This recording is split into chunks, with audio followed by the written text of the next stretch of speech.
Secrets de Versailles révélés. Les coulisses cachées et les mystères de Versailles. Art du spectacle, si Versailles fascine tant, ce n'est pas seulement pour ses dorures et ses jardins, mais aussi pour ce que l'on ne voit pas. Derrière les murs de marbre et les galeries éclatantes, se cache un autre Versailles. Celui des domestiques, des intrigues, et des secrets bien gardés. Peu de visiteurs savent que le château comptait plus de 3000 employés. Serviteurs, cuisiniers, musiciens, jardiniers. Tous œuvraient dans l'ombre pour maintenir l'illusion de la perfection. Il existait tout un réseau de couloirs dissimulés, des passages étroits réservés au personnel. Ils permettaient de circuler sans être vus, pour faire apparaître les plats, les vêtements, les objets, comme par magie. Couronne, même les appartements royaux avaient leurs secrets. Derrière les murs de la chambre du roi, se trouvaient de petites pièces, où il pouvait se reposer, ou recevoir discrètement. Le roi Louis XV, en particulier, fit construire des petits cabinets secrets, des pièces discrètes où il pouvait échapper au protocole. Et parfois, recevoir ses favorites, loin des regards.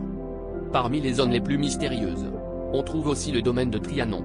Offert à Marie-Antoinette, il devint un refuge intime pour la reine. Là, elle pouvait jouer à la bergère, échapper à la rigueur de la cour, et vivre une vie simple, ou du moins, en apparence. Mais ces escapades lui valurent de nombreuses critiques.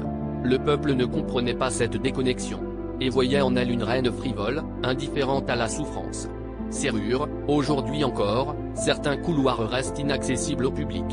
Des zones souterraines, des portes condamnées, des archives protégées, font naître toutes sortes de rumeurs.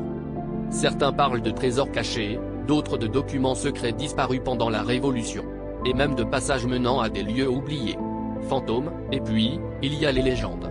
Certains affirment avoir vu des silhouettes dans les couloirs, entendu des bruits étranges la nuit. Le fantôme de Marie-Antoinette, dit-on, entrait encore les jardins du Petit Trianon. Versailles n'est pas seulement un musée. C'est un lieu vivant, chargé de mémoire, de silence, et de récits jamais complètement éclaircis. Chaque visite soulève de nouvelles questions. Chaque détail ouvre une porte sur un monde disparu. Et c'est peut-être cela, le vrai secret de Versailles, un château qui continue de parler. À ceux qui prennent le temps de l'écouter.